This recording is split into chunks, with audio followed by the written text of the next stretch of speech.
Bonjour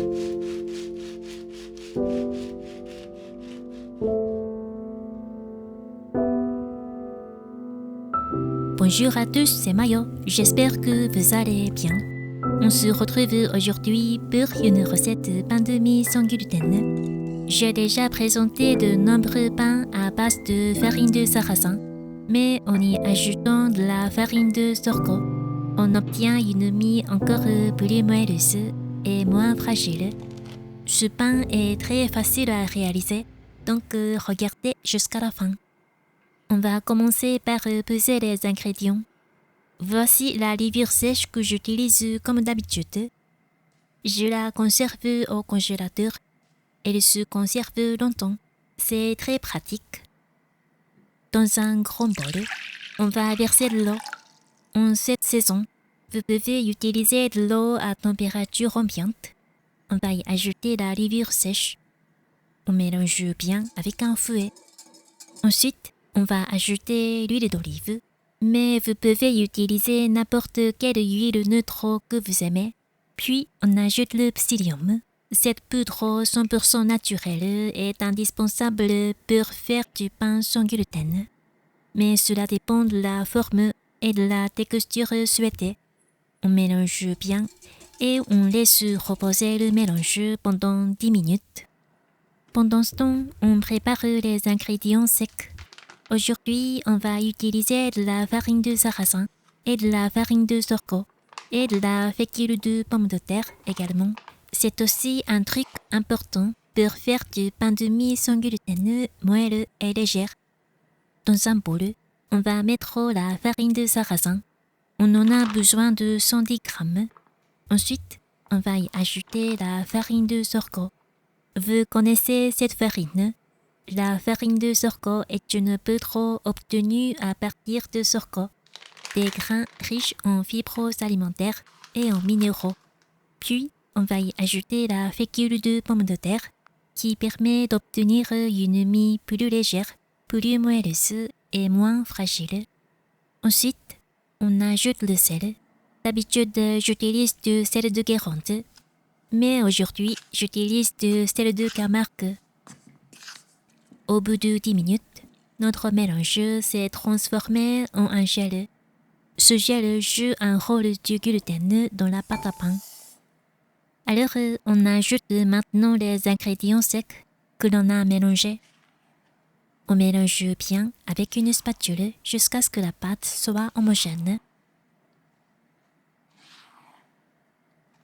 Mélangez bien la pâte avec la spatule ou avec les mains jusqu'à obtenir cette texture. Mais à ce stade, la pâte est encore collante. Donc on la couvre d'un torchon humide et on la laisse reposer à température ambiante pendant 20 minutes.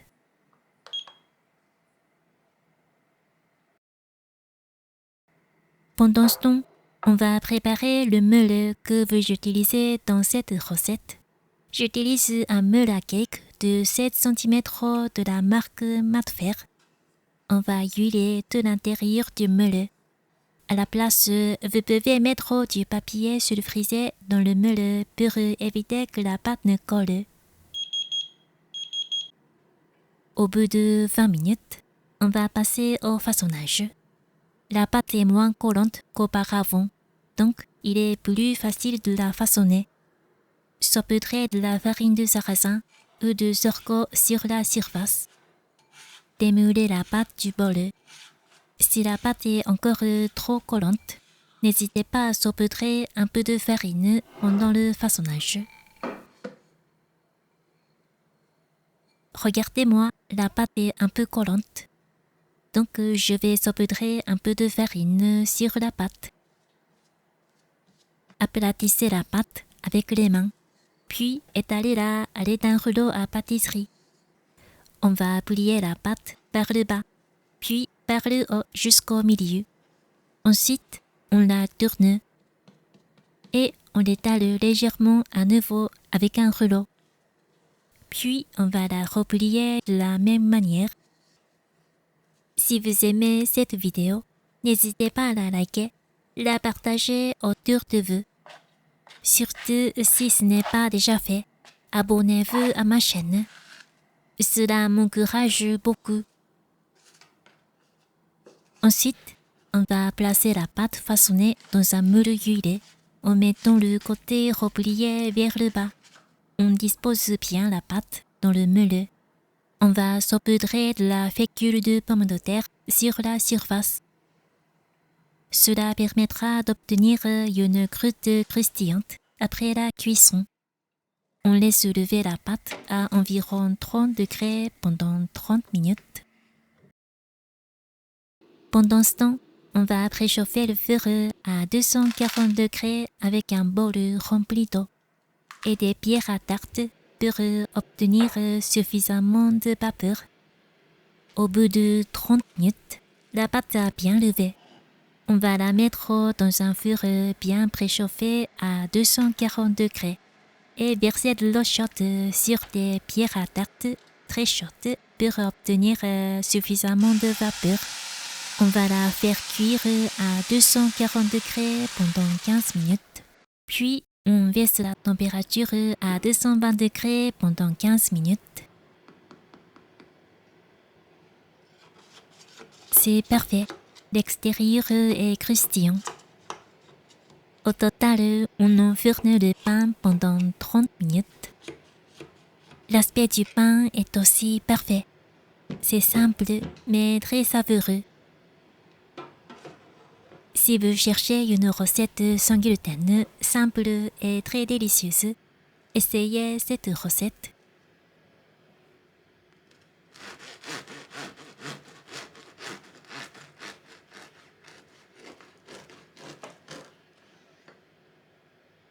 Regardez-moi, l'intérieur est super moelleux. Le jour même, le pain est très moelleux, donc je vous recommande de le déguster tel quel. Et je vous recommande aussi de tartiner du fromage à la crème. C'est délicieux. Vous pouvez le déguster comme vous le souhaitez.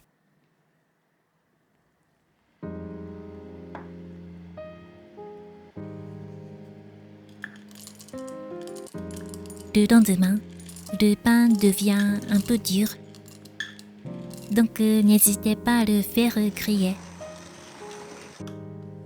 En le toastant, il retrouve son moelleux et vous pourrez profiter à la fois de la texture croustillante et moelleuse.